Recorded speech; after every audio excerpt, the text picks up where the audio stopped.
Bom, nós lemos a palavra de Deus no livro de Mateus, no capítulo 24. Os irmãos conhecem o capítulo 24 de Mateus como um todo, onde nos conta a palavra de Deus que os seus discípulos, Jesus diz para eles a respeito da destruição do templo, e eles chegam para Jesus perguntando quando seria a destruição do templo, quando seria a volta de Jesus e quando seria o fim do mundo. E Jesus, no capítulo 24, ele começa a fazer uma narrativa das coisas que aconteceriam e que precederiam a volta dele, o fim do mundo, e ele vai falando.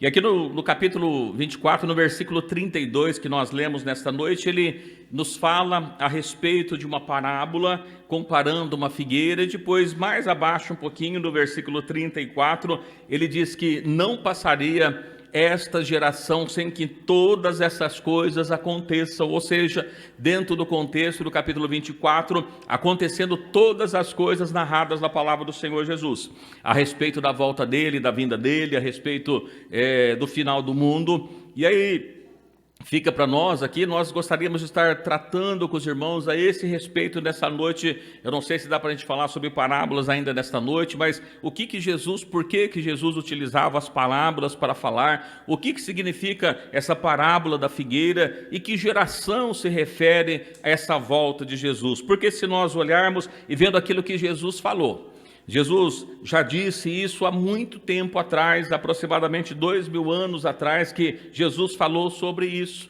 Então, se nós olharmos, irmãos, em 2000 anos, várias gerações já sucederam, e isso não aconteceu ainda.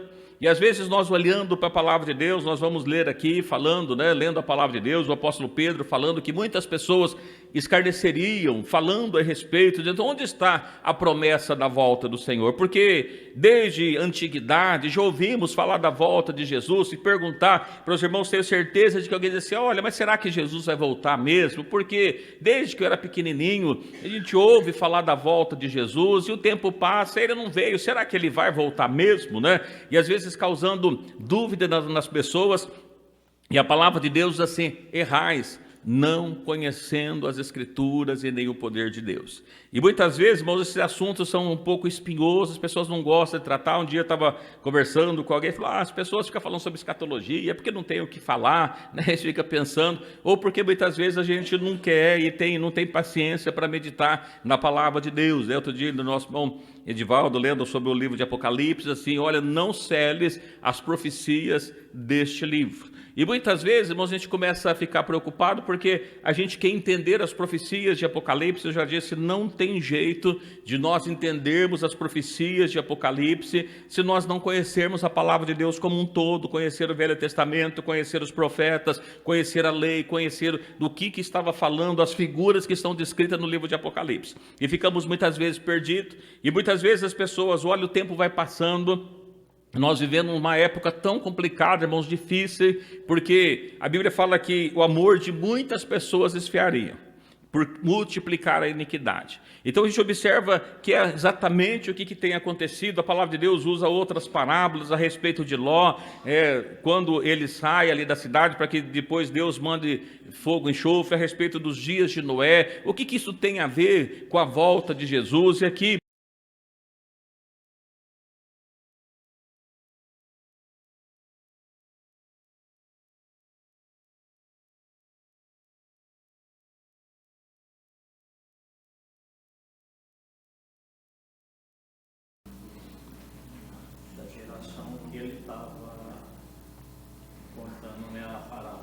da geração que ele estava contando a parábola, Então o pastor colocou ali, e que geração? Olha, vamos ler novamente o texto, no livro de Mateus, capítulo 24, versículo, a gente vai ler inicialmente, do 32 ao 36, depois a gente lê mais 3 versículos para ver algumas comparações que Jesus estava falando e fazendo ali.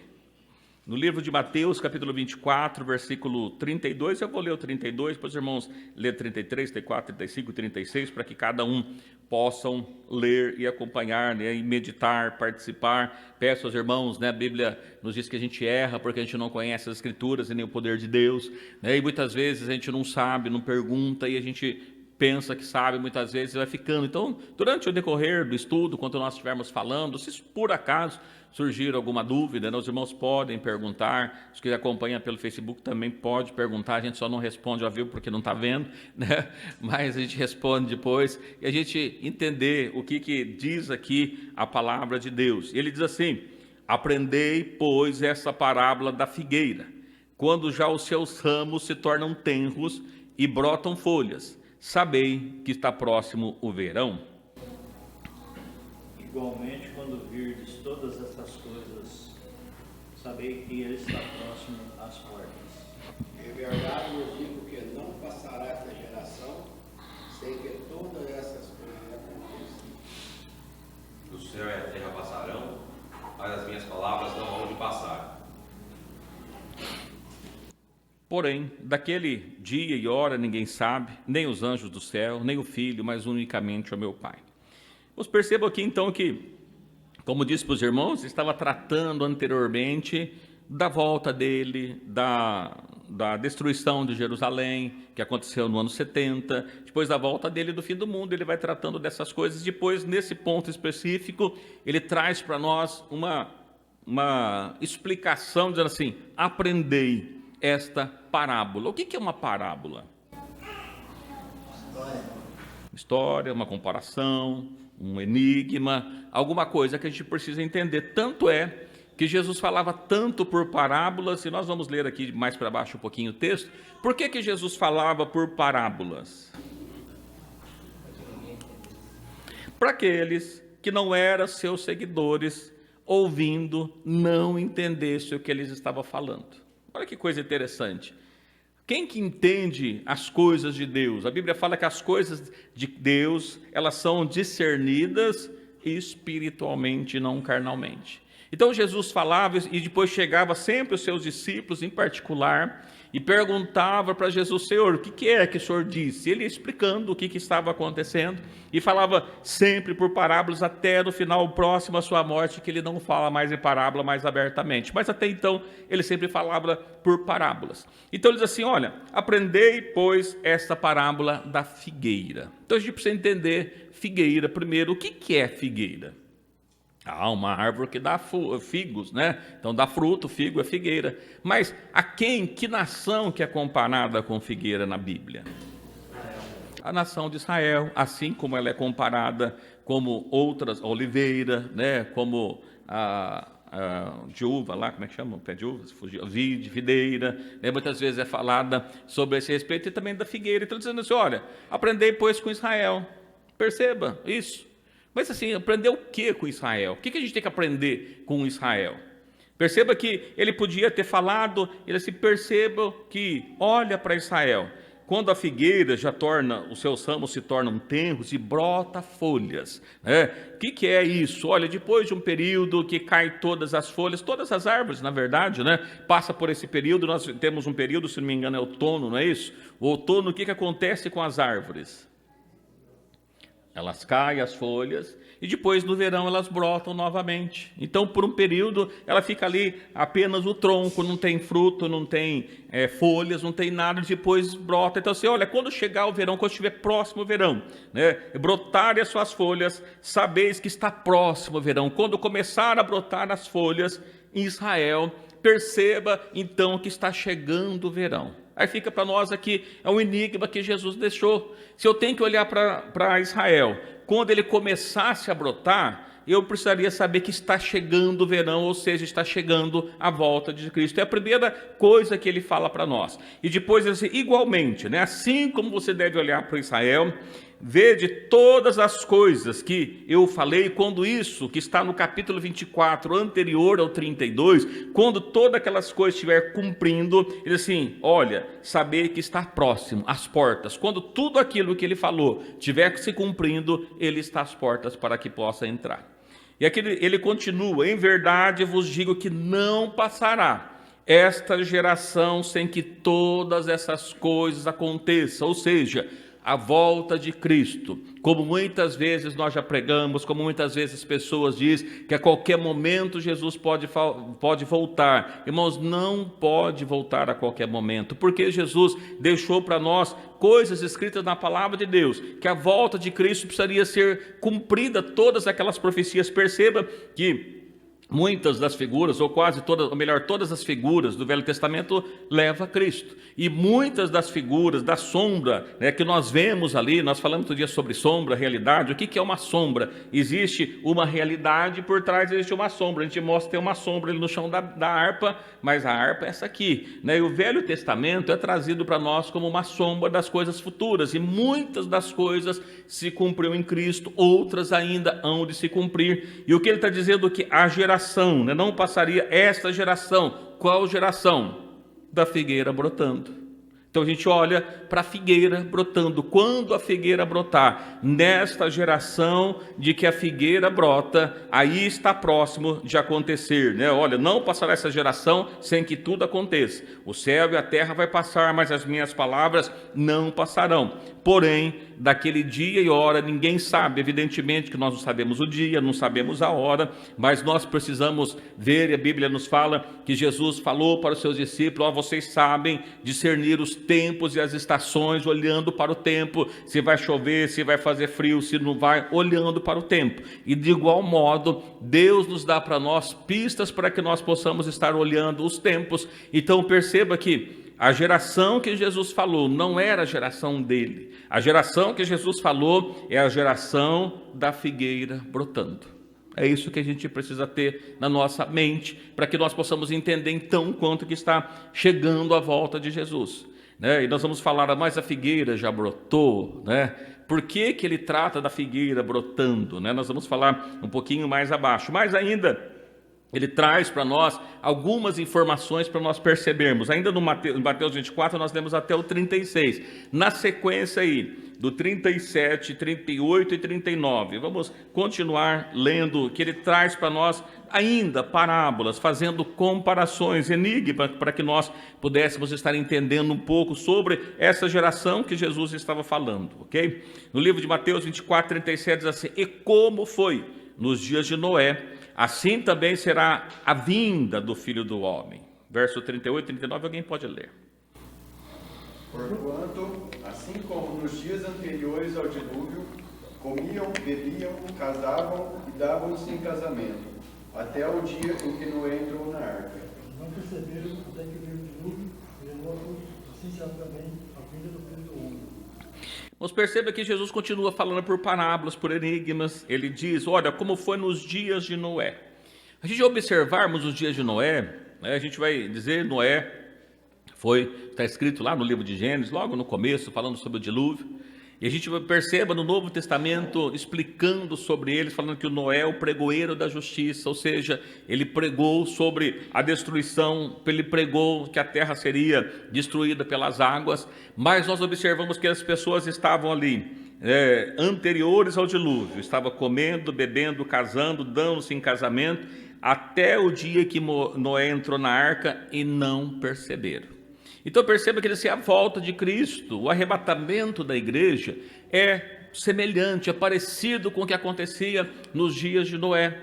O que as pessoas faziam no dia de Noé? Estavam festejando, comendo, distraídas, despercebidas, enquanto Noé pregava, anunciava o fim daquela nação, no fim daquela raça naquele tempo. Quantos ouviram a voz de Deus? E quantos aceitaram? Quem eram 8? Noé, sua esposa, seus 3 filhos e as esposas dos seus filhos. 8 almas, só elas. O restante, ninguém ouviu a voz de Deus. Porém, aconteceu. O que ele está trazendo para nós? Irmãos, chegaria um tempo que seria parecido com os dias de Noé. As pessoas ouviriam o evangelho sendo pregado, mas, como também nos fala já no Novo Testamento, que teria comichões nos seus ouvidos, não dando ouvido à palavra de Deus, coceiras no ouvido, quando fala a respeito de, nós falamos a respeito de salvação, de pessoas, o evangelho sendo pregado. Quantas pessoas você fala de Jesus? Quantas pessoas você convida para estar num culto? Quantos aceitam? E dos que aceitam estar no culto, quantos que permanecem servindo a Deus? Exatamente isso é um sinal que a Bíblia fala daquela geração da figueira, em que aconteceria parecido com o que aconteceu na época de Noé. Que as pessoas ouviriam, mas estaria mais preocupada em fazer as suas atividades, realizar os seus compromissos, e nunca as pessoas estiveram tão comprometidas, tão compromissadas como nos dias que nós vivemos. Impressionante como a gente é difícil arrumar um espaço na agenda para que possa fazer alguma coisa, porque está sempre cheia, sempre de coisas para fazer. É o que acontecia exatamente nos dias de Noé, uma das marcas. Ainda no livro de Lucas, no capítulo 17, além de Noé, ele cita também para nós mais alguém, Livro de Lucas, capítulo 17, vamos ler do 26, que ele volta a citar de Noé, mas além de Noé, ele cita outra pessoa também.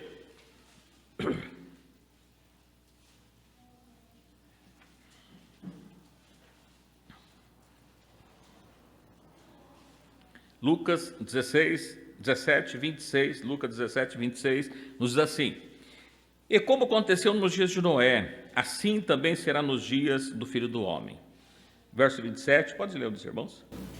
Comiam, bebiam, casavam e davam-se em casamento, até ao dia em que Noé entrou na arca, e veio o dilúvio e os consumiu a todos. Verso 28. Como também, da mesma maneira, aconteceu nos dias de Ló. Comiam, bebiam, compravam, vendiam, plantavam e edificavam.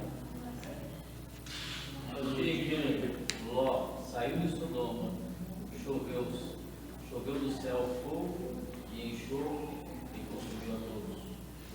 Assim será no dia em que o Filho do Homem há de se manifestar, ou seja, o arrebatamento da igreja.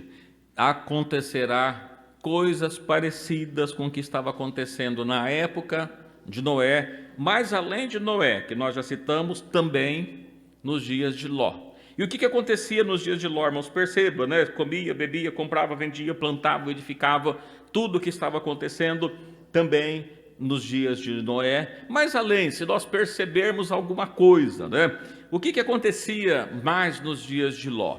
Observa que quando Deus manda os anjos para tirar Ló da cidade, o que acontece quando os anjos chegam naquela cidade? São assediados pelos outros homens. Os homens daquela época queriam ter um relacionamento com os anjos que viram chegar na casa de Ló. Tamanha era a imoralidade, tamanho era o homossexualismo que existia nos dias de Ló. E quando a gente observa para cá, eu citei outro dia para os irmãos, olha, eu lembro que na época, nos meus 14 anos, que eu estudava ali no centro, quando um dia nós estávamos ali no terminal, e apareceu ali um casal homossexual, e houve a maior, tudo rapaziada saindo da escola, imagine, foi uma zoação naqueles meninos, de uma forma tão grande, isso quando eu tinha meus 14 anos. O que acontece hoje em relação ao homossexualismo? É chamado de homofobia. O que é homofobia? Não pode se falar contra o homossexualismo. E nunca aconteceu tanto como nós temos observado, está sendo moda. Parece que a pessoa ser homossexual é moda nos dias que nós vivemos. E quando a gente olha para isso, que vai se intensificando, o que nós percebemos? Que a volta de Jesus está próxima. Era como nos dias de Ló, além de nos dias de Noé, comprar, vender, comer, vender, ter festas e tudo mais, era como ele estava acontecendo, até que Deus tira eles de lá. E o que acontece quando Deus tira Ló de lá? O fogo cai do céu. E assim o que vai acontecer também, irmãos, o que está prometido na palavra de Deus. Mas muitas vezes, por nós não compreendermos a Escritura, por nós não darmos crédito muitas vezes, e foi o que aconteceu quando o apóstolo Paulo escreve para a igreja de Tessalônica, ele escreve a respeito da volta de Cristo, do arrebatamento da igreja, e na primeira carta que Paulo escreve para a igreja de Tessalônica, cria dos irmãos uma falsa impressão de que o arrebatamento da igreja estava próximo daquela época, e Paulo escreve então uma segunda carta para os irmãos. Irmãos, espera aí, não é bem assim, deixa eu explicar melhor para vocês. E aqui nós podemos observar, vamos ler com os irmãos, o livro de 1 Tessalonicenses, no capítulo 4, versículo 13. 1 Tessalonicenses, no capítulo 4, versículo 13, só para os irmãos verem. o que isso sempre aconteceu, né? As pessoas tinham dificuldade de entender o que estava sendo descrito para com eles. No livro de 1 Tessalonicenses, no capítulo 4, verso 13, esperar os irmãos acharem, pode achar sem pressa, a gente espera, não tem problema, nós não acompanham na Bíblia, né? Então Paulo escreve a respeito do arrebatamento da igreja, e ele diz assim: não quero, porém, irmãos, que sejais ignorantes acerca dos que já dormem, para que não vos entristeçais como os demais que não têm esperança. Então ele continua falando que como Cristo ressuscitou, assim também vai trazer com ele, no versículo 16, porque o mesmo Senhor descerá do céu com alarido, com voz de arcanjo, com voz de trombeta de Deus, e os que morreram em Cristo ressuscitarão primeiro. Depois, nós, os que ficarmos vivos, seremos arrebatados juntamente com ele nas nuvens, a encontrar o Senhor nos ares, e assim estaremos sempre com o Senhor. Portanto, consolar-vos uns aos outros com essa palavra. Então Paulo escreve para eles, falando: irmãos, não precisa ficar triste, não sejam ignorantes quanto à volta de Cristo. O que é a volta de Cristo?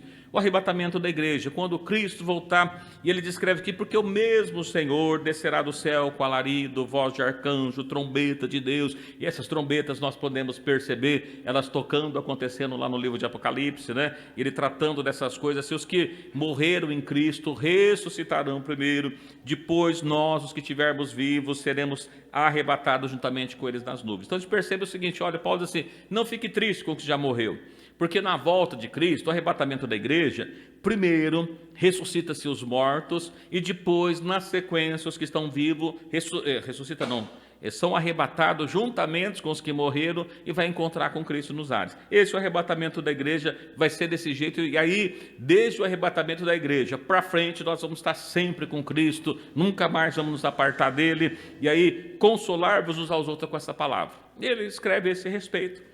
E aí nós podemos perceber que os irmãos então entendem que o arrebatamento estava próximo para acontecer na época de Paulo. Então Paulo escreve uma segunda carta em Tessalonicenses. Então a segunda carta de Tessalonicenses, vamos ler no capítulo 2, né? Passa um pouquinho para frente aí dos irmãos, segundo Tessalonicenses, no capítulo 2.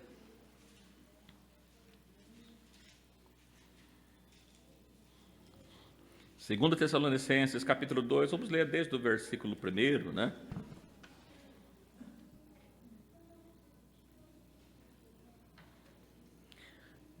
Então Paulo escreve a segunda carta dizendo assim: ora, irmãos, rogamos pela vinda de nosso Senhor Jesus Cristo e nossa reunião com ele. E o que Paulo está dizendo aqui, irmãos? O que é a vinda de Cristo e reunião com eles? O arrebatamento da igreja. Irmãos, então perceba: rogo-vos pelo arrebatamento da igreja, que nós estaremos com Cristo, que não vos movais facilmente do vosso entendimento.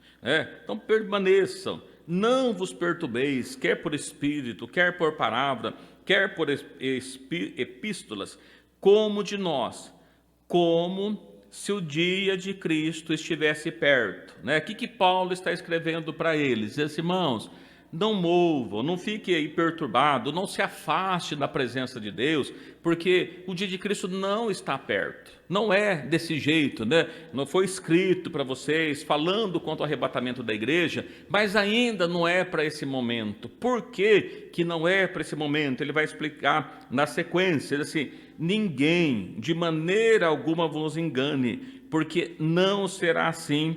Então, como será o arrebatamento da igreja? Irmãos, digo para os irmãos que o arrebatamento não pode ser a qualquer momento, antes que aconteçam algumas coisas, e é o que Paulo escreve para a igreja de Tessalonicenses, assim: olha, não vai ser assim o arrebatamento.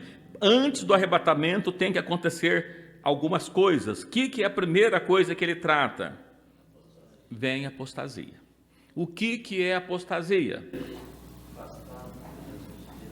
Afastar da presença de Deus, deixar as doutrinas bíblicas, deixar a santificação, afastar da santificação, abandonar a fé, afastar de Cristo, né? Outras doutrinas que surgirão, como nós vamos ver daqui para baixo. Nós, quando falamos do livro do profeta Daniel, no capítulo 7, no capítulo 8, nós falamos ali a respeito de um personagem que iria acontecer, e ele cita logo aqui, ó, vai vir a apostasia.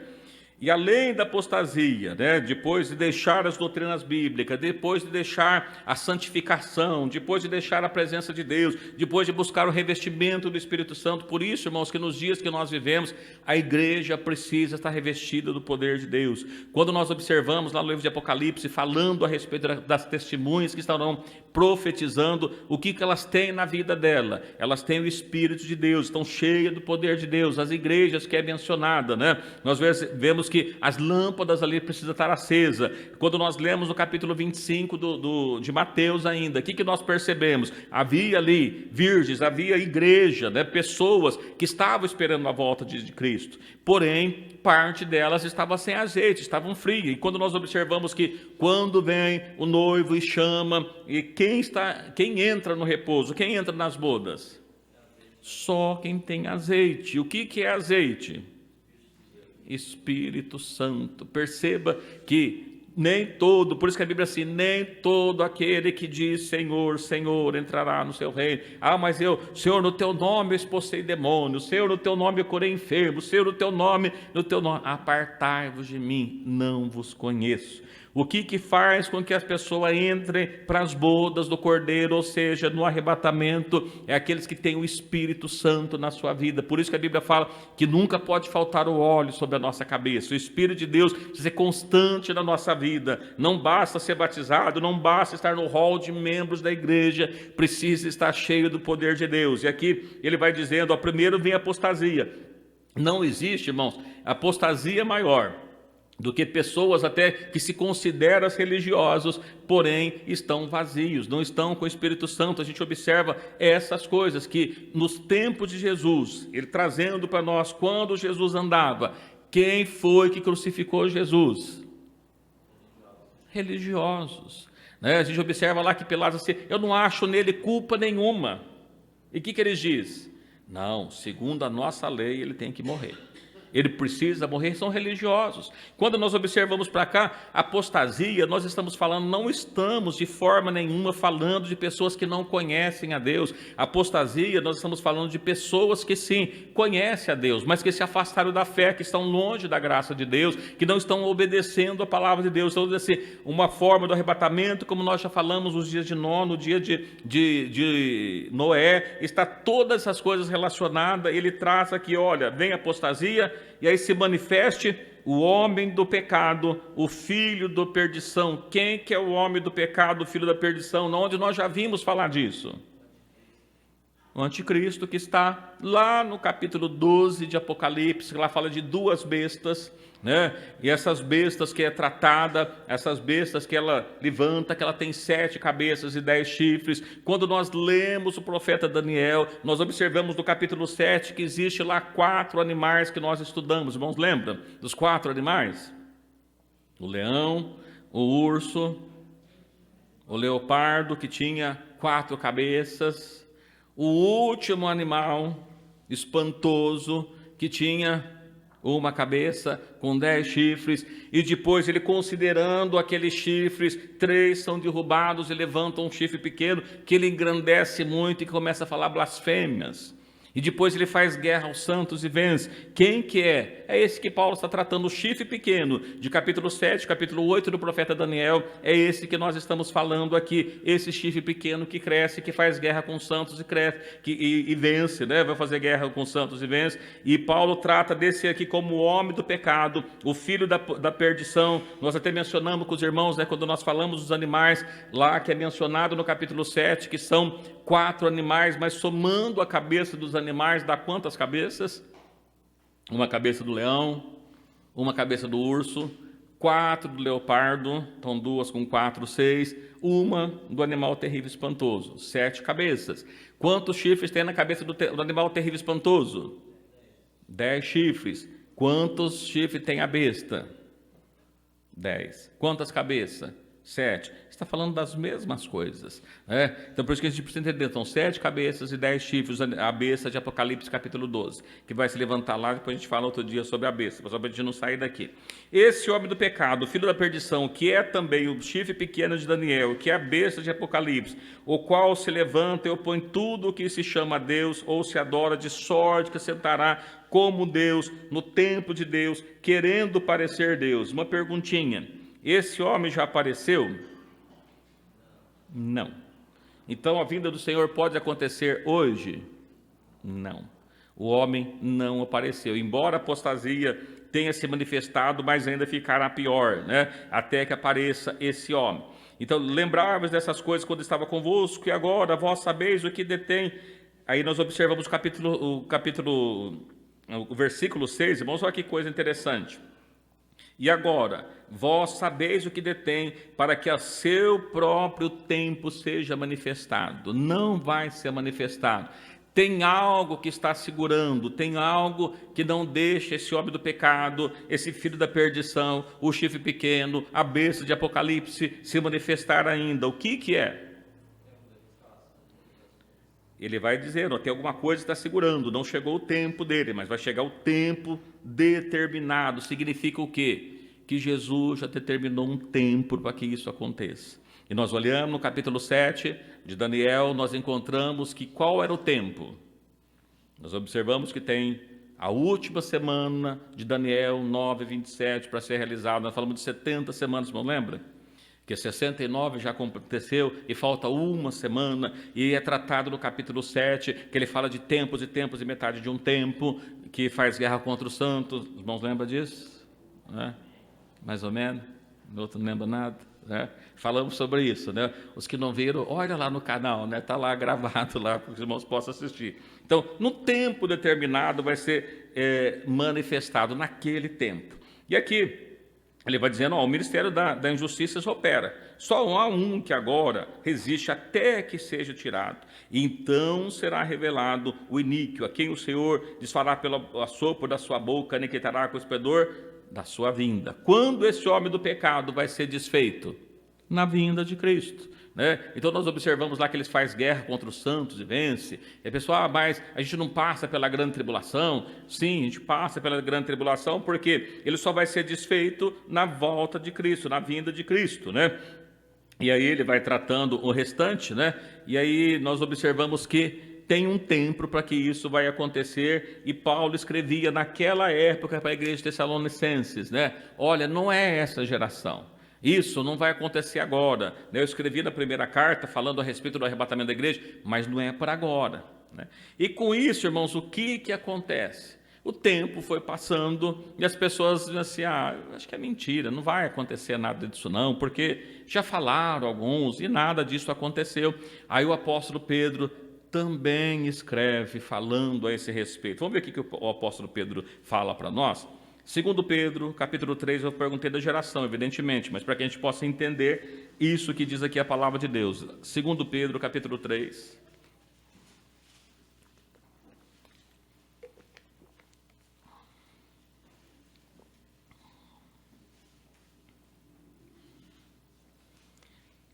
Segundo Pedro, capítulo 3, verso 1, nós observamos o que ele vai dizer para nós. Amados, escrevo agora essa segunda carta, em ambas, ou seja, na primeira e na segunda, as quais desperto com exortação o vosso ânimo sincero, para que vós lembreis das palavras que primeiramente foram ditas pelos santos profetas e do mandamento do Senhor e Salvador mediante os vossos apóstolos. Então perceba, irmãos, que Pedro está dizendo assim, olha, eu estou escrevendo essa carta para despertar, para exortar o ânimo de vocês, animar a vocês, para que vocês levem em conta, lembreis, pense nas palavras que foram ditas pelos santos profetas. De que profetas ele estava falando? Das antiguidades. O profeta Isaías falou da primeira vinda de Cristo, mas ele falou da segunda vinda de Cristo. O profeta Jeremias, ele falou da primeira vinda de Cristo, mas ele falou da segunda vinda de Cristo. Quando nós lemos o profeta Daniel, que nós mencionamos, ele falou da segunda volta de Cristo. Quando nós observamos outros profetas falando, o profeta Joel, o profeta Joel, ele fala da primeira vinda de Cristo, mas ele também fala da segunda volta de Cristo. Quando nós lemos o profeta Zacarias fala da primeira volta de Cristo, mas muito mais da segunda volta de Cristo.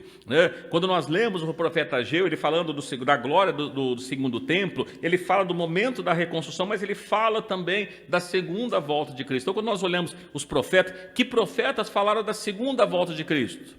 Muitos profetas profetizaram a respeito do arrebatamento. Talvez não esteja tão claro para nós, mas está escrito nos profetas, profetizaram. Eu não sei se os irmãos já leram, o livro do profeta Zacarias. Alguém já leu o livro do profeta Zacarias? Tem 14 capítulos, É fácil de ler o livro do profeta Zacarias? Quem já leu? De ler é fácil, De entender é fácil. Porque ele trata de muita coisa para o futuro. Quando nós lemos falando a respeito dos cavalos, dos primeiros que nós vamos encontrar, os cavalos que estão lá no livro de Apocalipse, quando são abertos os selos, aonde a gente vê cavalo primeiro? Em Zacarias já falou sobre cavalos em 2 lugares diferentes, ele menciona sobre os cavalos. Está escrito lá no profeta Zacarias. Então, quando o apóstolo Pedro fala aqui para a igreja, irmãos, assim, olha, os santos profetas de Deus já falaram a esse respeito, então lembra disso. E também do mandamento do Senhor mediante os apóstolos, porque os apóstolos também falaram disso. Nós lemos aqui agora há pouco Paulo escrevendo para a igreja de Tessalonicenses, mas não foi só para Tessalonicenses. Paulo escreve para a igreja de Coríntios falando a esse respeito. Nós vamos encontrar outros apóstolos falando a esse respeito, o livro de Judas mencionando sobre a volta de Cristo. Nós vamos ver aqui, lemos aqui Pedro, e os apóstolos falaram também a respeito da volta de Cristo. Então os apóstolos falaram, os profetas falaram. Onde nós encontramos isso? Na palavra de Deus. Então ele vai dizer assim, olha, eles já falaram a esse respeito, sabendo primeiro isto, que nos últimos dias, irmãos, o que são os últimos dias? É os últimos. É próximo ao arrebatamento, perto do arrebatamento. Então perceba, os profetas falaram, os apóstolos falaram, Jesus falou. Ele deixou falado, nós lemos aqui o capítulo 24 de Mateus, as palavras do capítulo 24 de Mateus é de quem? É de Jesus. O próprio Jesus falou a respeito da sua vinda. Então ele diz assim, olha, nos últimos dias, quando estiver próximo da volta do Senhor, surgirão o quê? Escarnecedores. O que é escarnecer? Zombar, zombadores, andando segundo as suas próprias concupiscências, segundo os seus próprios desejos, segundo as suas próprias vontades, e dizendo, onde está a promessa da sua vinda? Aonde está o arrebatamento da igreja? Eu volto a dizer para os irmãos, alguém já ouviu alguém falar para você, assim, a Bíblia falou, os crentes falam sobre o arrebatamento da igreja, mas será que vai ter mesmo arrebatamento? Já ouviu? Irmãos, é coisa que nós ouvimos, significa o quê? Que nos últimos dias apareceriam as pessoas falando a esse respeito. O que isso mostra para nós? Nós estamos próximos do arrebatamento. Nunca estivemos tão próximo do arrebatamento como nós estamos hoje. Hoje está bem próximo do arrebatamento, só que não vai acontecer o arrebatamento sem aparecer o Inique, o homem do pecado, o chifre pequeno, a besta, o anticristo, o falso profeta, como é que é tratado na palavra de Deus, no livro de Apocalipse. Então ele observa assim, olha, nos últimos dias vai começar a acontecer essas coisas. Dizendo, onde está a promessa da sua vinda? Porque desde que nossos pais dormiram, todas as coisas permanecem como sempre aconteceu. O mundo sempre foi mundo, nasce uns, morre os outros e tudo mais. E eles voluntariamente ignoram isto, que pela palavra de Deus, já desde a antiguidade, existiram os céus, a terra foi tirada das águas, no meio da água subsiste. O que é a antiguidade? Do que ele está falando aqui? Desde Gênesis, não foi isso que aconteceu em Gênesis? Disse Deus, haja luz, e foi acontecendo as coisas. Então, desde Gênesis, desde o início, quando é narrado, já está acontecendo, pelas quais coisas pereceu o mundo de então, coberto pelas águas do dilúvio. Mas os céus e a terra que agora existe pela mesma palavra se reserva como tesouro e guardam para o fogo até o dia de juízo e da perdição dos homens ímpios. O que é o dia do juízo, irmãos? quando nós vemos lá em Apocalipse que se colocou os tronos, foi colocado os tronos. Então perceba-se, tudo isso está reservado, está lá para um momento específico. Mas próximo da volta de Jesus apareceria essas pessoas. Versículo 8. Mais amados, não ignoreis uma coisa. O que significa a palavra ignorar? Não despreze uma coisa, preste atenção numa coisa, não ignore isso. Um dia para o Senhor é como 1000 anos e 1000 anos como um dia. Preste atenção nisso. O Senhor não retarda a sua promessa, ainda que alguns tenham por tardia, mas é longânimo para convosco, não querendo que alguns se percam, senão que todos venham arrepender-se.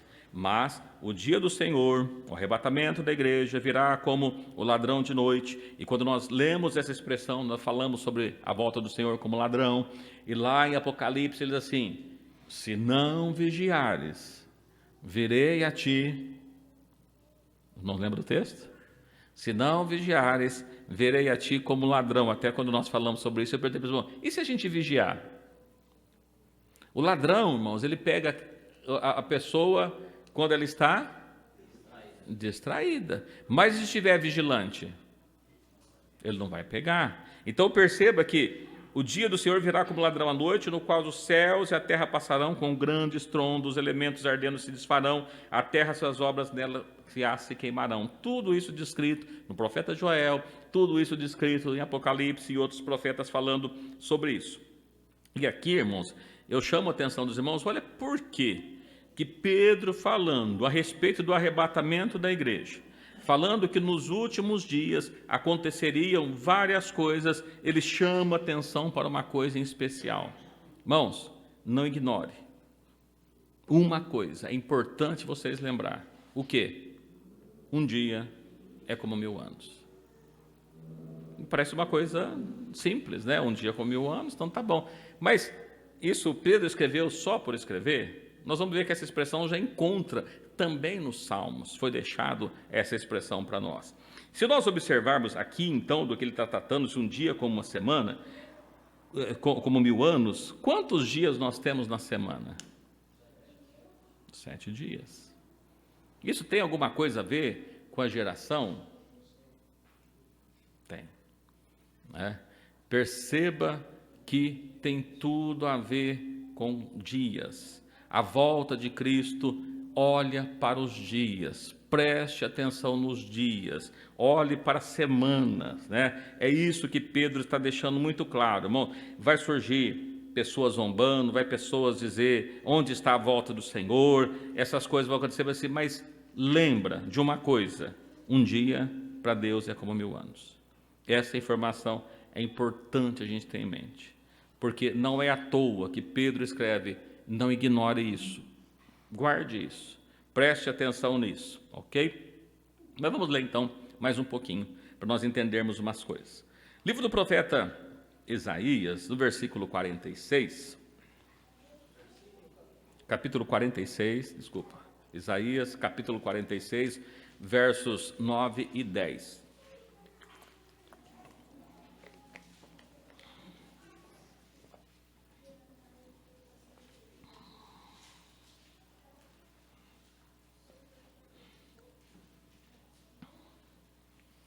Isaías capítulo 46, versos 9 e 10. Isaías 46, 9 diz assim: lembrai-vos das coisas passadas desde a antiguidade. Eu sou Deus, não há outro Deus, não há outro semelhante a mim, que anuncio o fim desde o princípio, e desde a antiguidade as coisas que ainda não sucederam, que digo, o meu conselho será firme, e farei toda a minha vontade. Perceba, irmãos, que ele diz assim: lembrai-vos. O que o profeta Isaías está dizendo para nós? Não esqueça as coisas antigas, as coisas iniciais, né? Porque Deus é Deus, e ele vai dizendo assim: anuncio o fim do quê? Desde o princípio. O que ele está dizendo? Não esqueça das coisas passadas, das coisas antigas. O fim está anunciado no começo, aliás, desde o começo. Isso significa para nós o seguinte: Se nós quisermos entender o livro de Apocalipse, aonde eu preciso começar a ler? Gênesis. A explicação de Apocalipse está em Gênesis, aliás, desde Gênesis. Então, quando a gente vai para Êxodo, a gente começa observando algumas coisas que é colocada. Nós vemos no livro de Apocalipse, nós vamos encontrar figuras que estão desde a criação, desde o início. Então perceba que Deus, de Gênesis, ele está explicando o fim. Quando a gente abre no livro de Gênesis, no capítulo 1, o que nós vamos encontrar? No princípio, criou Deus os céus e a terra era sem forma e vazia, e disse Deus, haja luz, e houve luz, e aí nós vamos lendo, isso foi o quê? Foi a tarde, a manhã do primeiro dia. Depois, na sequência, aconteceu isso, aquilo outro, e foi tarde, a manhã do segundo dia. E foi acontecendo, e foi tarde, a manhã do terceiro dia. E depois, no quarto dia, Deus cria o quê? Os luminares, o sol, a lua e as estrelas no quarto dia. Coincidências apenas? No quinto, no sexto ele vai criando, no sexto dia ele cria bestas, feras, animais e também o homem. 6. Quando a gente observa lá, aqui a sabedoria, Apocalipse dizendo, né? Quem lê, entenda que calcule o número desse homem, que é o quê? 666. Por quê? Irmãos, perceba que o 666 está relacionado também a Gênesis. Na criação, o homem e as feras, as bestas foram criadas no sexto dia. Há um 3, número 6, mas perceba que quando a gente observa sobre besta que se levanta e é o número de homem, é o dia que o homem e as bestas foram criadas. Tem ligação com Gênesis. Deus está anunciando o fim no começo, né? Então a gente observa para cá, lembra das coisas passadas. Desde Gênesis, Deus está mostrando o fim da raça humana. Desde Gênesis. A gente vai falar um pouquinho mais sobre isso. Bom, o que mais? Para que foram criados os dias? Não sabe, né? É mencionado, Deus criou os dias para fazer divisões e para que nós possamos entender épocas e estações. Não foi isso que foi criado os dias? Irmãos já leram sobre isso? Foi para isso que foi feito. E olha que coisa interessante, nós já lemos, mas vamos dar uma lidinha. Livro de Daniel, profeta Daniel, no capítulo 2, versículo 19, 20 e 21.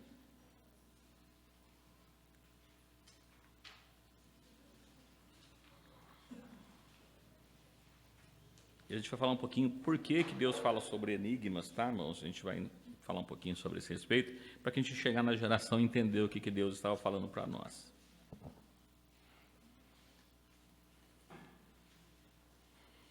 Livro do profeta Daniel, no capítulo 2, versos 19, 20 e 21, no 19 diz assim: Então, foi revelado o segredo a Daniel, numa visão da noite, e Daniel louvou a Deus do céu. Verso 20, alguém lê para mim? Falou Daniel, dizendo: Seja bendito o nome de Deus, de eternidade a eternidade, porque dele são a sabedoria e a força. Ele muda os tempos e as horas. Ele remove os reis e estabelece os reis. Ele dá sabedoria aos sábios e ciência aos inteligentes. Ok. Por acaso alguma Bíblia dos irmãos está no versículo 21, ele muda os tempos e as estações? Alguma Bíblia aí? Tem outra tradução que diz tempos e estações. Tá? É só para a gente entender, porque tempo e horas, mas estações, né? A gente perceber. Olha, nós já lemos o capítulo 2 de Daniel. O que acontece no capítulo 2 de Daniel? O capítulo 2 de Daniel, o rei tem uma visão, tem um sonho à noite de uma estátua terrível. Por quê? O que era ele viu naquela estátua? Alguém lembra?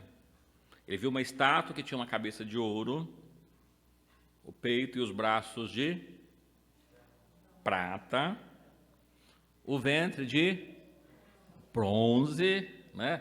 As pernas de ferro, os pés e os dedos em parte de ferro, em parte de barro, os dedos de barro, né, que os artelhos, ele menciona lá. Isso que está no capítulo 2 de Daniel, que nós já lemos.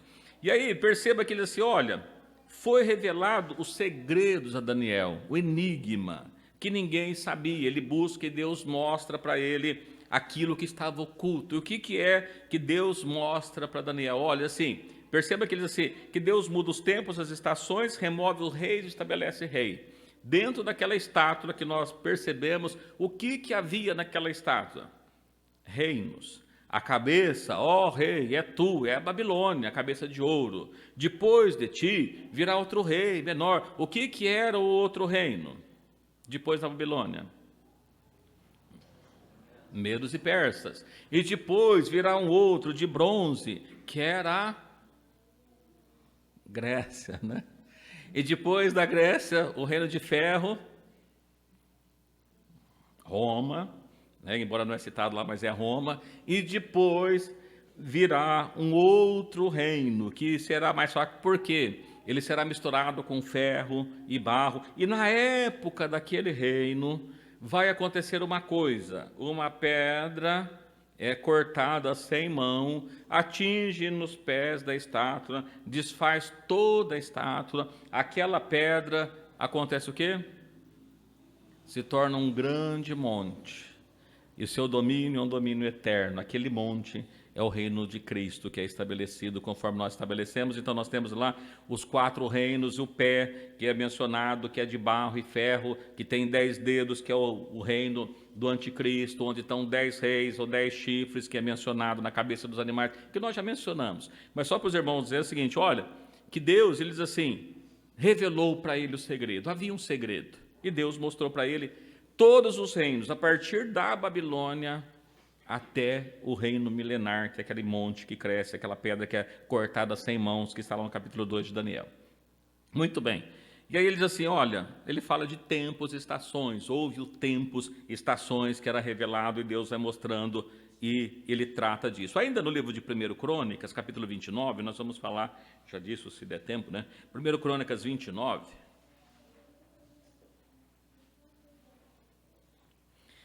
1 Crônicas 29, 10.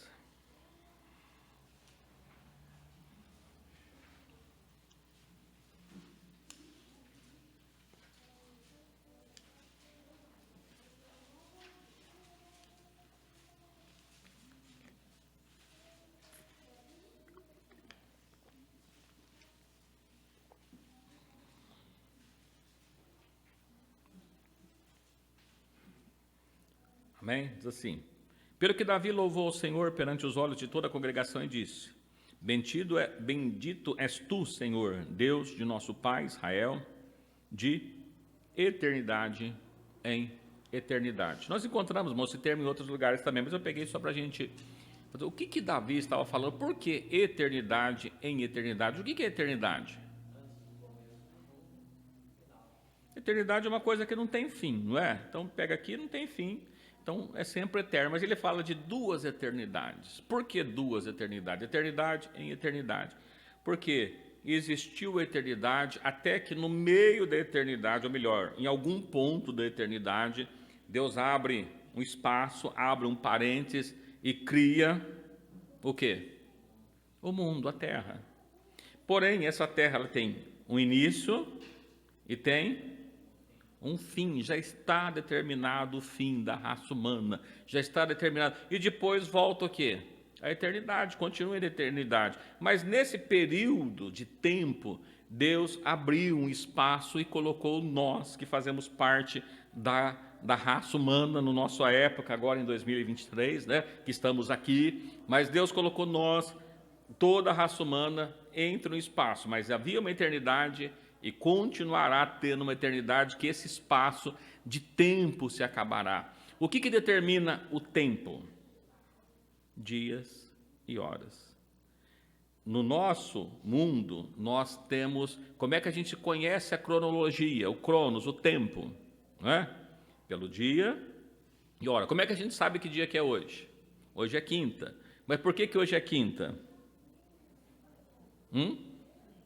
É porque ontem foi quarta, então hoje é quinta, né? E depois vai ser sexta, e depois sábado, e depois domingo, e depois e volta tudo de novo. É um ciclo que vai e volta. Isso, o domingo é o primeiro dia, né? Mas a gente vai indo, então o sétimo dia é o sábado. Então a gente percebe o seguinte, tem 7 dias, ele vai do 1 ao 7, 1 ao 7, e aqui a gente tem o tempo das horas, 24 horas do dia, e vai se formando as estações, vão se formando as épocas, né? E vai se repetindo. Mas na eternidade, por que que lá no céu, que é mencionado, não tem sol? O que que nos dá a noção de tempo? Sol e lua. Não é? 12 horas do dia, 12 horas da noite, mais ou menos, né? Porque depende da estação, ele aumenta um pouquinho. Mas a gente tem isso. O tempo, irmãos, é uma coisa que existe para nós, não existe na eternidade, não existe no céu, isso é eterno. Então, o que ele está tratando aqui de eternidade, eternidade, o tempo é determinado pelas estações, pelo sol, pela lua, dias. Deus estabeleceu dias, marcando para nós o tempo. Então, a gente tem um tempo que é marcado, todo o tempo. Como é que eu sei que eu fiz mais um ano? Passou 365, um ciclo, eu fiz mais um ano. Né? No céu, né? Quantos anos vai ter as pessoas lá no céu, né? Assim, olha, lá não tem velho, não tem novo, né? Lá não tem tempo, né? O tempo é nosso, mas não tem lá. Mas para nós foi dado para que se contasse, e Deus vai revelando através do tempo também a volta dele, porque quando a gente fala de uma questão de geração, o que é geração? Como é que é contado uma geração? Mas a gente conta assim, olha, era meu pai, é uma geração, o avô dele é uma geração anterior, o bisavô era outra geração, então são gerações, de pai para filho vai mudando de geração. Isso é contado de geração, que lá atrás, no início, demorava 900, 800, 700 anos, depois pelo pecado ela foi diminuindo, o salmista diz que agora é 70, 80, né? É isso que ele trata para nós. Mas a eternidade é isso. Então, só para os irmãos terem em mente que nós estamos tratando de algum tempo e Deus usa os dias para mostrar tempo para nós. Pois não. Então, essa geração aí que está sendo, ela está no livro. Esse espaço é essa geração. Não, na verdade, a geração que nós vamos tratar é uma geração específica mesmo. Porque desde Cristo para cá existiu muitas gerações. Tanto é que quando a gente abre no livro de Mateus, falando a respeito da genealogia de Jesus, ele vai dizendo, olha, de Adão até, acho que Abraão, né? São 14 gerações, depois de não sei o que, são mais 14 gerações, ele vai tratando de muitas gerações que foram existindo. O espaço do tempo que nós temos, esse tempo cronológico, só existe para nós. E existiram várias gerações dentro de um período. E ele fala que nessa geração, a última geração, é que vai ser o arrebatamento da igreja. Agora, que geração que é essa? É isso que eu quero tratar com os irmãos. Então, nós estamos quase chegando nessa geração. Né? Então, porque ele fala lá, Jesus falou, aprender a parábola da figueira, não vai passar essa geração sem que essas coisas aconteçam. Essa última geração.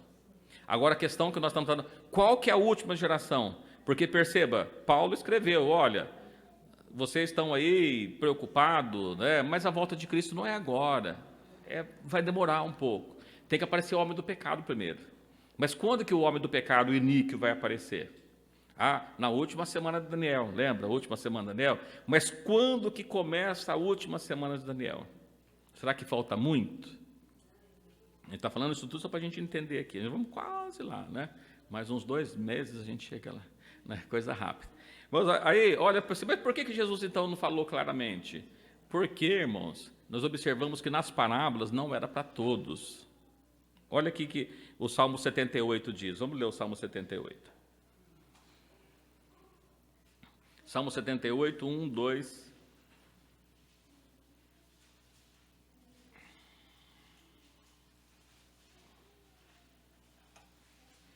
Salmo 78, 1 e 2. Escutai a minha lei, povo meu, inclinai os vossos ouvidos às palavras da minha boca. Abrirei a boca numa parábola, proporei enigmas da antiguidade.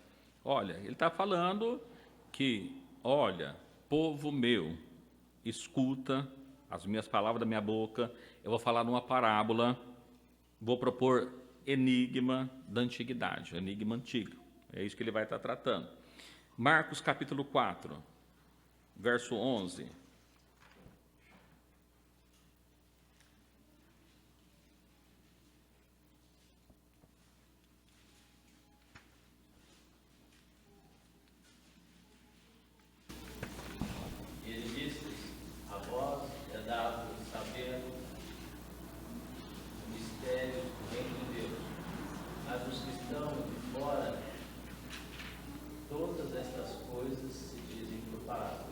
Então perceba, irmãos, falava por parábola, revelava para eles assim, a vós é dado conhecer os mistérios.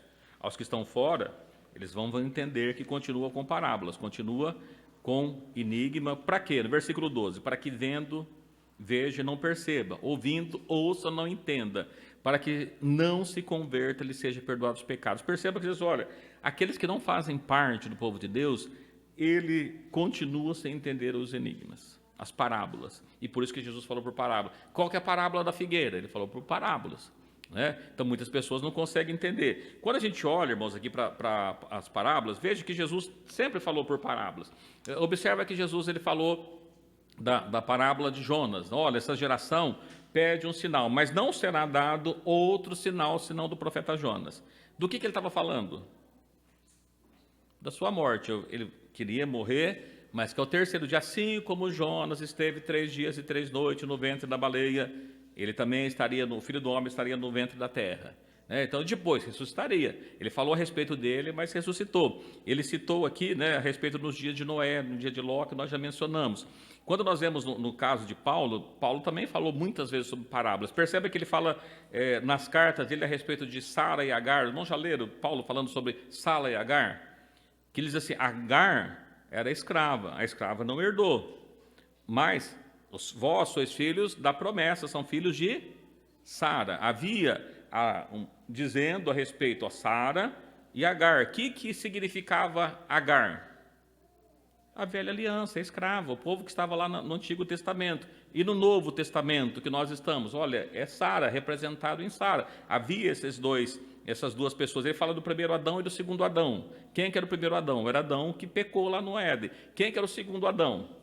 Jesus. Quando nós vemos que lá ele escreve Paulo escreve em Efésios 5, ele falando, comparando a mulher ao marido. Do que ele está referindo? Grande é o mistério. De quem? De Cristo e a igreja. Cristo e a igreja é igual ao marido e mulher. Ele trata daquela forma. Parábolas, comparações. Quando nós lemos no livro de Apocalipse, nós vamos encontrar lá falando que Jesus estava ali com traje de um sacerdote. Onde? Do sumo sacerdote. Na onde nós encontramos o sumo sacerdote? Na lei, na velha aliança. Quando nós vemos falando do castiçais, aquele que estava andando pelos 7 castiçais, não era? Onde nós vemos os castiçais? Na lei, estava lá. Quando nós vemos falando do tabernáculo, o que era o tabernáculo? Representava para eles, que era a arca de Deus. Perceba que todas essas figuras, irmãos, estão em Apocalipse. Então, para a gente entender Apocalipse, a gente precisa interpretar as figuras que estão no princípio. Tá? Aí, só para a gente pegar mais uma coisa aqui, no livro de Êxodo, vamos pegar do princípio, então, uma das coisas. No livro de Êxodo, ele fala de um dia específico. No livro de Êxodo, no capítulo 31,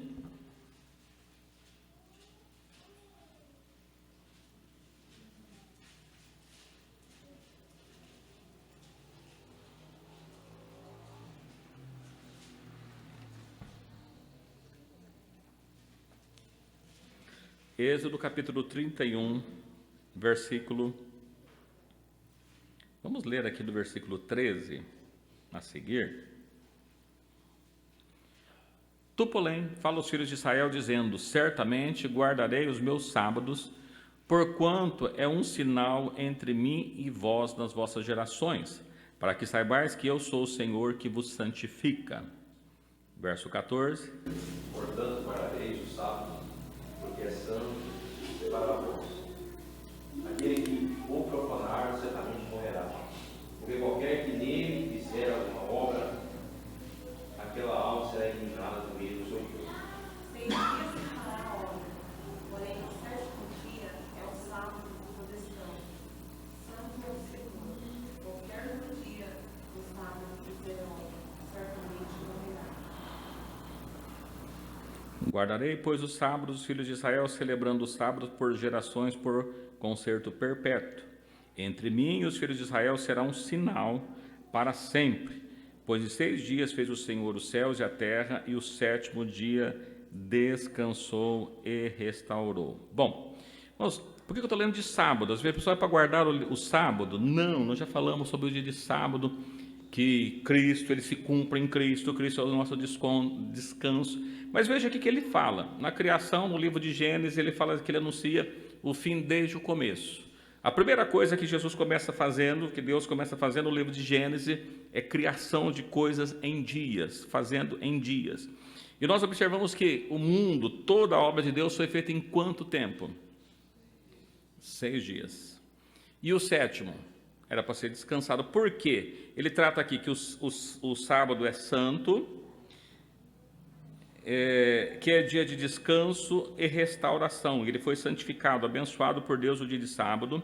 Ele diz que a gente teria que trabalhar 6 dias, mas o sábado é um dia de descanso, e quem trabalhasse no sábado certamente morrerá. Mas quando a gente olha para isso aqui, que nós temos aqui 7 dias, 1, 2, 3, 4, 5, 6, 7. Qual que é o tempo de trabalho? 6 dias. Nós lemos ali, e podemos ler ainda nos Salmos de Moisés. Moisés tem um salmo, que é o Salmo 90, que é o Salmo de Moisés, que ele fala de eternidade a eternidade. No versículo 4, ele diz assim, que 1000 anos são como o dia de ontem, e nós lemos Pedro dizendo assim, não ignoreis uma coisa, um dia é como 1000 anos. O que nós temos então, irmãos, na criação? O que Deus mostra para nós nos dias da criação? Se um dia é como 1000 anos, e 6 dias são para nós trabalharmos, quantos anos de trabalho nós temos? 6.000 anos. Lembra que eu falei de eternidade a eternidade? Tem um espaço aberto na eternidade que começa e termina. Na criação, o que Deus está mostrando para nós? Dias de trabalho.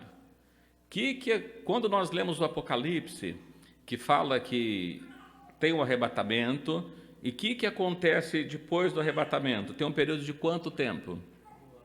1000 anos. Se nós tirarmos, o que é os 1000 anos? No Arraial dos Santos, tem sofrimento, tem morte, tem dor? Não. Descansa-se de todas essas coisas, porque a igreja vai estar com Cristo no milênio com o arrebatamento. O arrebatamento da igreja, ela é levada para um período de 1000 anos, onde o diabo é preso, depois de 1000 anos ele é solto. Então, o que Deus mostra para nós em toda a criação? 7 dias. O que nós temos durante os 7 dias? Nós temos 6 dias para trabalhar e tem um dia que não é de trabalho. E o que ele trata? Que quem trabalhar no 7º dia será extirpada. No milênio, fora do Arraial dos Santos, nós já mencionamos com os irmãos, tem vida? Tem. Tem nações, né? Existem nações, porque depois de 1000 anos o diabo não é solto? E não vai cercar o Arraial dos Santos, vai juntar, congregar as nações que restaram do arrebatamento para fazer a batalha do Armagedon? Tem nações. Quem não está no descanso com Cristo está fazendo o quê? Trabalhando. Quem está trabalhando é cortado, não vai entrar no repouso com Cristo, perceba? Então, quando nós observamos aqui, parece uma coisa interessante. Deixa eu falar uma coisa para os irmãos. 7 dias nós temos 6 de trabalho, ok? Quantas horas tem um dia? 24. Se nós multiplicarmos 6 vezes 24, que número dá? 144. Se nós pegarmos um dia equivale a 1000, 144 vezes 1000, 144.000. Na onde nós encontramos o número 144.000? Apocalipse 7, Apocalipse 14. Primeiro, sendo selado 144.000, depois Apocalipse 14, 144.000 no Monte Sião com Cristo, com o Cordeiro. Está lá. Então, observa que nós temos 6 dias. Então, a gente observa o seguinte. Outro dia até falei com o irmão Lancar, ele colocou lá para os obreiros, né? Segundo os judeus, nós estamos no ano 5.783, segundo os judeus. Mas estudiosos dizem que nós temos uma defasagem nessa contagem de mais ou menos 2.000 anos. Se nós pegar 5.783 mais 200, que ano nós teríamos? 5.983, de acordo com os judeus. Se nós pegarmos a Bíblia, eu até falei para o irmão Lancar, que se ele tem um mapa, ele mostrou, até mandou para os irmãos lá, tem um estudioso que ele fez, pegando a informação que está lá em Gênesis capítulo 5, que ele vai dizendo, Adão viveu 930 anos, 30 anos, 130 depois que gerou a Sete. E lá ele vai pegando as gerações, são 7, ele vai pegando todas as gerações, e temos uma coisa interessante, porque os irmãos, sabe quem que é o sétimo da geração? O primeiro é Adão, quem que é o sétimo? Está escrito lá em Gênesis 5, mas se alguém quiser facilitar, Judas 1,14 também ele cita, mais rapidamente, não precisa nem contar. Né? Judas 1,14, se alguém quiser dar uma lidinha lá, dá uma lidinha rapidinho. Nós vamos encontrar o sétimo. Alguém acha para mim aí Judas 1,14? Então observa o seguinte, olha, que nós temos esses dias da criação, foi feito em 7. Olha que coisa interessante. Segundo esse estudioso, que ele montou o mapa, no ano 2000, quem que nasceu? Não, no ano 2000. De Adão a Abraão, 2000 anos. De Abraão a Cristo, 2000 anos. Cristo nasceu no ano 6 antes de Cristo, o nascimento dele. Ele nasceu no ano 6. A Bíblia fala, não, os estudiosos, tanto é que Herodes estava vivo e Herodes morreu no ano 4 antes de Cristo, a história conta. Então, Jesus já estava nascido. Então, Cristo nasceu antes da era cristã, ele nasceu no ano 6 antes de Cristo. Se nós pegarmos, Cristo inicia seu ministério com quantos anos? 30. Por que 30? Porque o sacerdote só podia iniciar o trabalho com 30 anos. Então ele inicia com 30 anos. Que ano era esse? 30 menos 6, 24. Ele exerceu o seu ministério por 3 anos e meio aproximadamente. Se era no 24, nós pegarmos com 3 de ministério, 27 e alguma coisa, 27 para 28, correto? Então, nós teríamos a data da morte de Cristo, a gente pegar mais ou menos por volta do ano 27, 28. É o ano que Cristo morreu. Por que eu estou falando isso para os irmãos? Se nós pegarmos uma conta, lembra o primeiro texto que nós lemos nessa noite? Aprendei a parábola da figueira. Quem que é a figueira? Israel. Em que ano Israel foi destruído, o povo foi esparramado para a terra toda, para o resto do mundo? Ano 70. Depois que Israel foi arrastado, distribuído, eles foram esparramados pelo mundo, quando foi que Israel voltou a ser uma nação? Somente até marquei a data aqui para não esquecer, dia 14, vai estar aqui em algum lugar aqui, peraí. 14 de maio de 1948. Desde o ano 70 até 14 de maio de 1948, não existiu mais a nação de Israel. Portanto, a figueira tornou a brotar em que ano?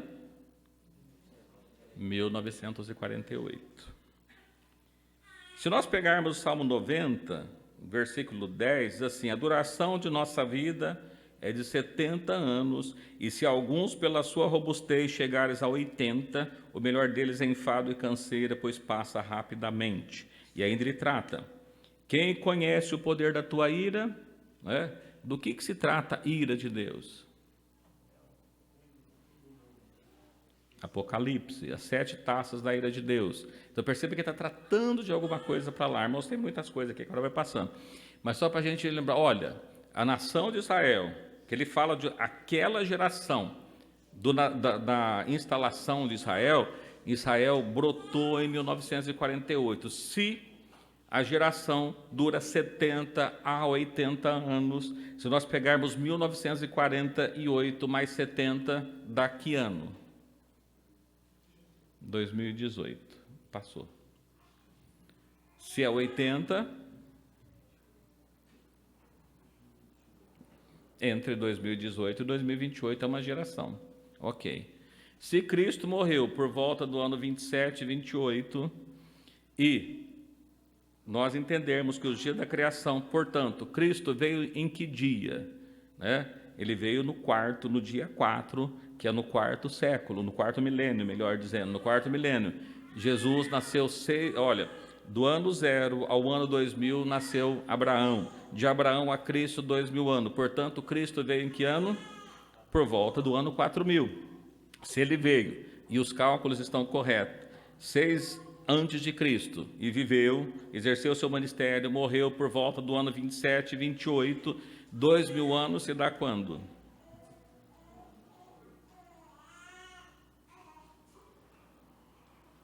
(27, 28), mais ou menos.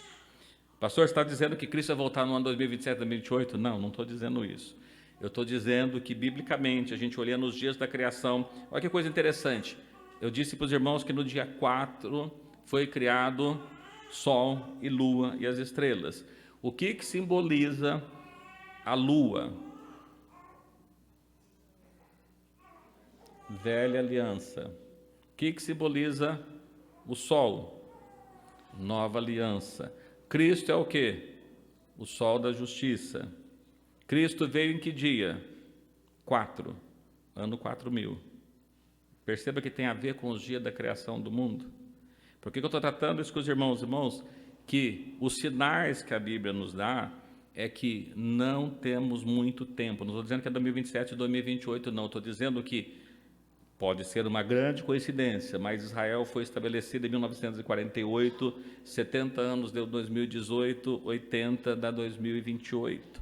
Que de Cristo, da morte de Cristo para cá, de 2027, 2028. É mais ou menos a época. Lógico que tem que a última semana, mas se nós observarmos que os dias da criação, o 7º, está referindo ao período do milênio com Cristo, é o dia de descanso, é o dia que estaremos com Cristo. Nós falamos a respeito das festas, falamos dos dias todos que tem a ver, que está relacionado com o último milênio. Eu estou falando isso para os irmãos assim, olha, o pastor está falando que Jesus vai voltar em 2027. Não estou falando isso.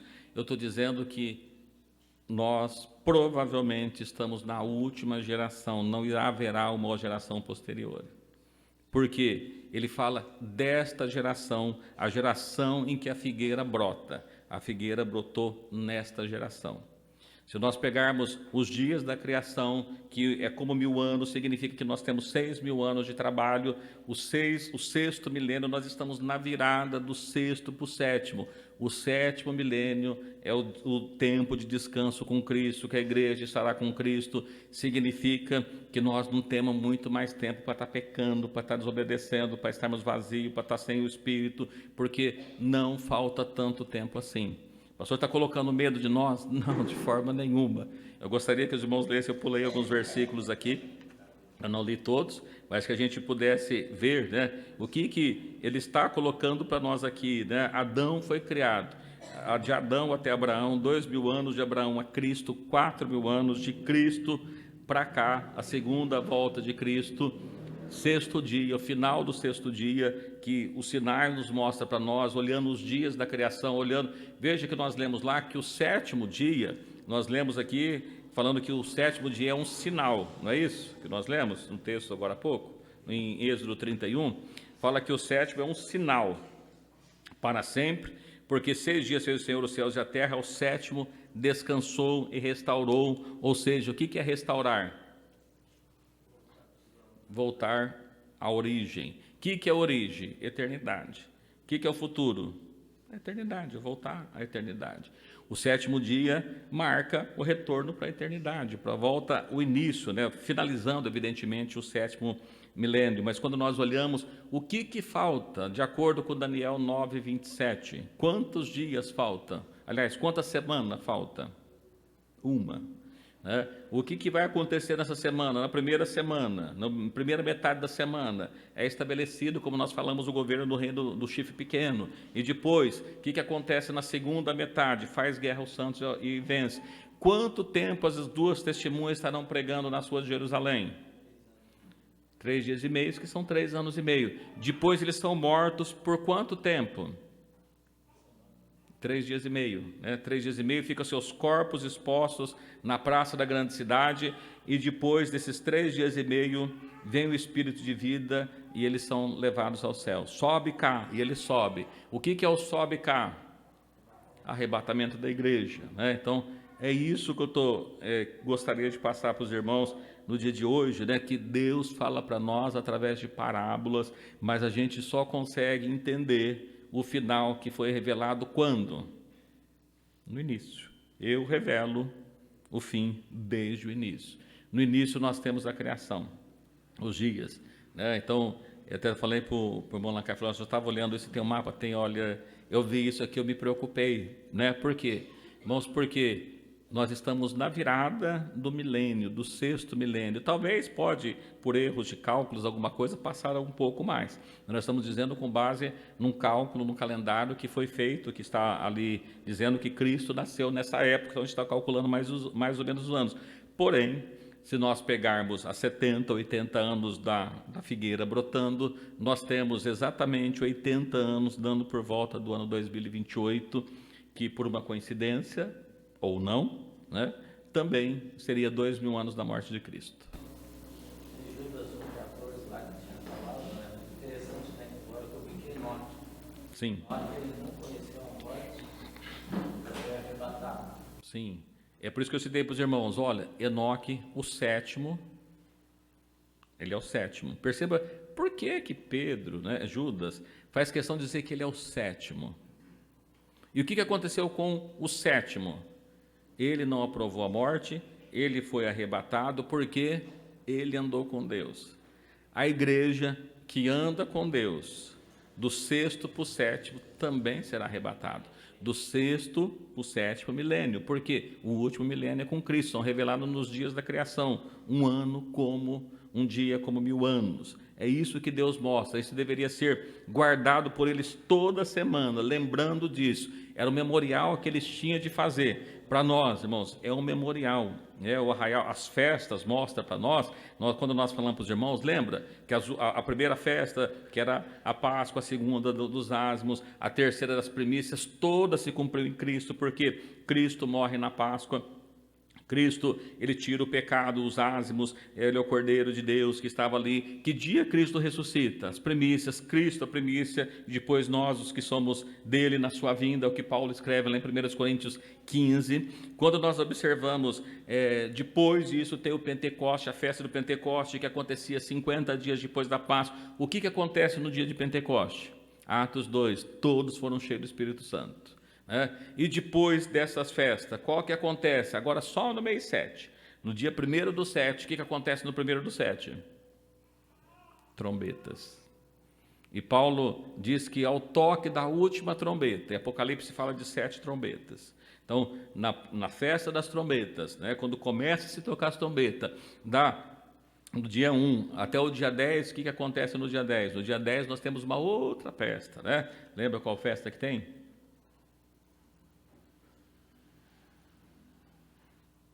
Expiação. O que acontecia na festa da expiação?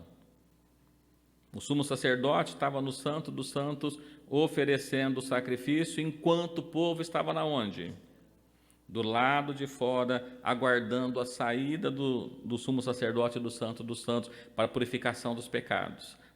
Toca-se as trombetas. Aonde a igreja está? Do lado de fora, aguardando quem? O sumo sacerdote. Quem que é um sumo sacerdote? Cristo. Nós estamos aguardando ele sair para a expiação, acabar os pecados do mundo. Depois da expiação, o povo era levado no dia 15 para onde? Festa dos tabernáculos, das cabanas, onde havia ali um período de 7 dias para que o povo pudesse estar ali habitando, Deus habitando com o povo. Já havia se feito a purificação. Então nós temos o que falta? A última festa, o tabernáculo, O que é o tabernáculo? Deus entre os homens. Onde nós estaremos no milênio? Com Deus, Então, isso que eu gostaria de mostrar para os irmãos. Dentro do que nós falamos, ficou alguma dúvida, alguma pergunta?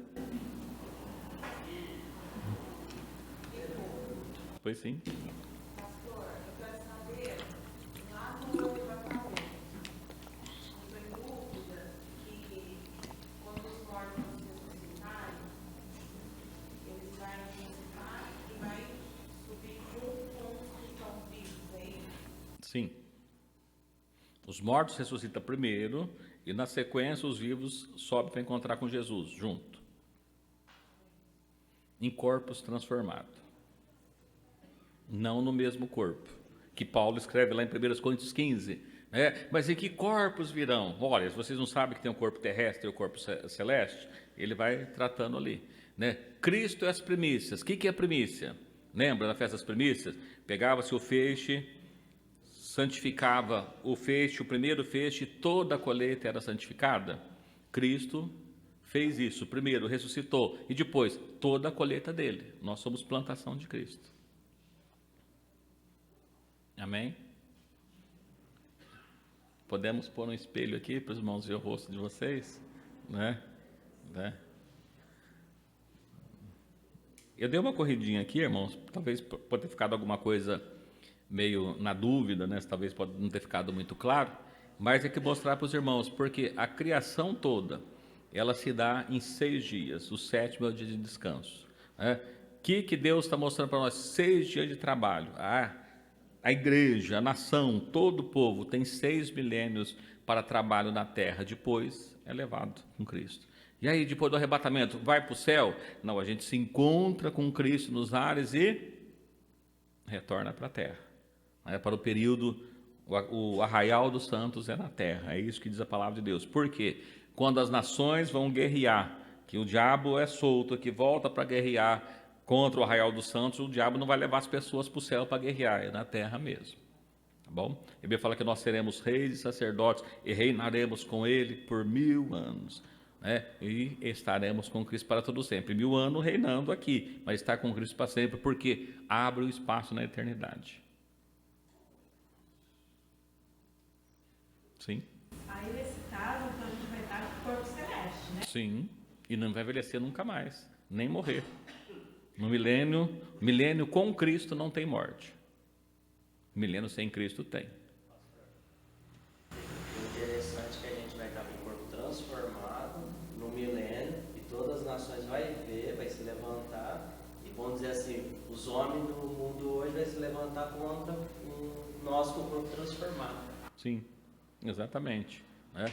É isso que vai acontecer, exatamente isso. Porque veja que Paulo escreve: onde está a morte, a tua vitória? O aguilhão da morte, que aprisionava o ser humano, era a morte. Mas o homem, o ser humano, com Cristo nunca mais vai morrer. Então o pecado não tem mais poder. O que aprisionava o ser humano era poder, a morte, matar o ser humano. Agora não pode mais, né? A gente vai ficar 1000 anos com o corpo transformado. Se eles estão vendo a gente vai ver eles, provavelmente. Sim, irmãos, perceba que a Bíblia fala que nós seremos reis e sacerdotes. Não é isso que a Bíblia fala? Reis e sacerdotes. Reis e sacerdotes sobre quem? Sobre Cristo? Sobre os anjos? Nós reinaremos com Ele, não sobre Ele. Sobre as nações que restarem, que entrar para o arrebatamento. No arrebatamento da igreja, a Bíblia fala que depois Cristo volta, o diabo reúne primeiramente os exércitos, a batalha do Armagedon, para lutar contra aquele que está vindo. Quem que está vindo? O Cristo, com seus milhares de santos ao redor. Quem que é os santos? Os que foram com Cristo. Ele volta e vencerá. Quando é narrado no livro de Apocalipse, capítulo 18 ou 19, é por ali, que fala que pisará o lagar da ira de Deus. Quem que vai pisar? Quem que é este que vem na sua coxa direita escrito Rei dos Reis, Senhor dos Senhores, que ele pisa o lagar da ira de Deus? Que até outro dia, quando nós falamos sobre isso, eu perguntei para os irmãos, quem aqui que é uva, né? Porque ele fala do trigo e fala da uva. Nós somos trigo ou nós somos uva, né? Nós ficou meio assim, olha, o lagar é para pisar o quê? A uva, né? Então a uva não é o povo de Deus, o povo de Deus é o trigo que faz parte do povo de Deus. O lagar vai ser pisado por ele, né? Onde fala que as suas vestes estão manchadas, salpicadas de sangue, porque está pisando o lagar da ira de Deus. Quando? Nessa virada do milênio aí, o arrebatamento da igreja. Pastor, é interessante que quando eles se levantar contra nós vendo eles vendo nós não precisa fazer nada. Porque a Bíblia fala que quem vai destruir vai ser Cristo. Sim, é por isso que ele fala com o sopro da sua boca, né? O sopro da sua boca, ele vai destruir com o sopro da sua boca. Então não é nós que vamos vencer, é ele que vence. Ele saiu vitorioso para vencer, ele. A igreja vai estar com ele, mas quem luta é ele. Sim. Então nesse milênio aí, que os humanos já incluem a Nova Jerusalém. Sim. Na Nova Jerusalém, qual que é a medida da Nova Jerusalém? 12 mil por 12 mil. Quanto que é 12 mil por 12 mil? 144 mil côvados. Quantos são salvos? 144 mil que estava com ele no monte. Quantos que foi assinalado? 144 mil. Pastor, então tem 144 mil que vai ser salvo o resto? Não, não. 144 mil não é um número literal, é a totalidade. 144 mil dias, a totalidade de trabalho. 144 mil côvados, é a totalidade da cidade. 144 mil salvos, todos que estão com Cristo. Observa que, quando ele fala que ele está lá assinalando, no livro de Apocalipse, capítulo 7, ele diz que são 144 mil assinalados, ali falta duas tribos, que é a tribo de Dan e a tribo de... fugiu agora o nome. Mas ele começa assinalando por qual tribo que é a primeira? Abre alguém no capítulo 7 de Apocalipse para mim. Vê por onde ele começa assinalando. Não é à toa também a ordem, tá, irmãos? Só para mim não trocar aqui. Apocalipse capítulo 7. Eu não sei se eu... do primeiro para baixo. Começa a ler onde ele começa a assinalar aí. Da tribo de Judá havia 12 mil. Isso. Olha, veja, a primeira tribo que eles assinala é de Judá. Onde está Judá? Jerusalém. Quando são distribuídas as nações do reino dividido, fica a tribo de Judá e a tribo de Benjamim formam uma tribo, um povo. E as outras 10 tribos se torna o outro reino, das 10 tribos. E aí observa, a primeira que ele assinala é de Judá. Qual que é a última? Benjamim. O que ele está mostrando? Que começa por Jerusalém. O que virou as 10 tribos? Quem são as 10 tribos? Elas não foi jogada entre as 100, e Oséias ele trata como a tribo de Efraim. Quem que é a tribo de Efraim? Quando o reino foi dividido, o reino não foi estabelecido em Efraim, colocado lá. A tribo de Efraim entra os gentios. Então perceba que ele começa assinalando, ou seja, os salvos começa por Judá, ele passa por todos os gentios e termina em Benjamim, que está exatamente no povo judeu de novo. Então perceba que o primeiro a ser assinalado é Judá, e o último, Benjamim. Ele passa por todas as tribos e volta de lá de novo. Não é coincidência, tá, irmãos? A Bíblia não tem nenhuma coincidência. É tudo o que deve ser feito, do jeito que deve ser feito, do jeito que Deus trabalha, Então, a forma que Deus trabalha. Eu acho que é Manassés que não tem, acho que é Dan e Manassés que é trocado. Mas eu acho que é isso, tá? Eu não lembro certinho, mas Dan eu tenho certeza que não está entre as 12 tribos de Israel, tá? Então é outra tribo, que ele entra José, a tribo de José no meio,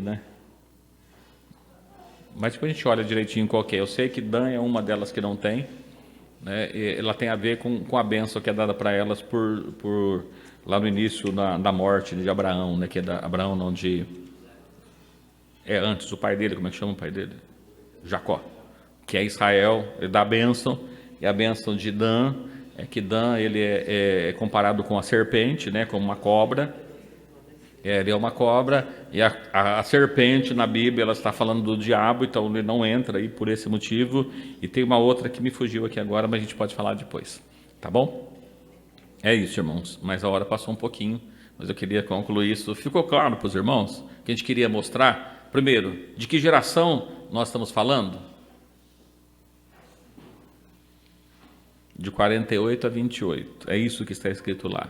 O retorno, brotou Jerusalém, o final do 6º milênio. Nós estamos chegando no final do 6º milênio, é disso que a Bíblia está falando. Então, o que nós estamos tentando mostrar para os irmãos é que, biblicamente, provavelmente, nós estamos exatamente, estou dizendo provavelmente, eu não estou dizendo para os irmãos, batendo martelo, é isso que vai acontecer. Os nossos irmãos que diziam que em 2000 aconteceria o final do mundo, irmãos, eles não estavam totalmente errados. O que eles levaram em consideração é quando Cristo apareceu, Mas, na verdade, a nossa salvação, quando nós percebemos, é na morte de Cristo. E a morte de Cristo se deu no ano 2028, ou melhor, no ano 28, né? E 2000, depois de 28 é 2028, né? 27, 28, por ali. Né? Então, se tudo isso que nós estamos falando tem tudo a ver, significa que nós temos pouquíssimos tempos. Evidentemente, tem a última semana para ser estabelecida. E pode ser também que existe algum cálculo errado, né? Porque, como nós falamos, os judeus está errado o cálculo deles, não está correto o cálculo deles. Esse cálculo que nós estamos falando, mas ele coincide com a nação de Israel sendo estabelecida. Tá bom? Que Deus abençoe os irmãos. Lembrando os irmãos, amanhã, sexta-feira, nós temos culto, até não? Irmã Lenita, né? Temos culto da irmã Lenita.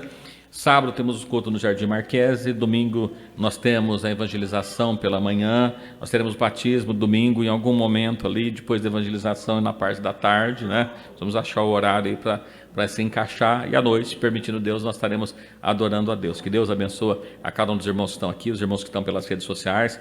Que Jesus abençoe grandemente a vida de cada um, tá? E é isso que eu senti que precisava falar isso para os irmãos, que nós temos urgência nesse assunto para tratar. E, evidentemente, temos mais urgência ainda em ser cheio do Espírito Santo, né? Porque a noiva levada é aquela que está cheia do Espírito Santo, né? O resto fica. É o que está lá em Mateus 25. Tá bom? Que Deus abençoe grandemente a vida de cada um dos irmãos.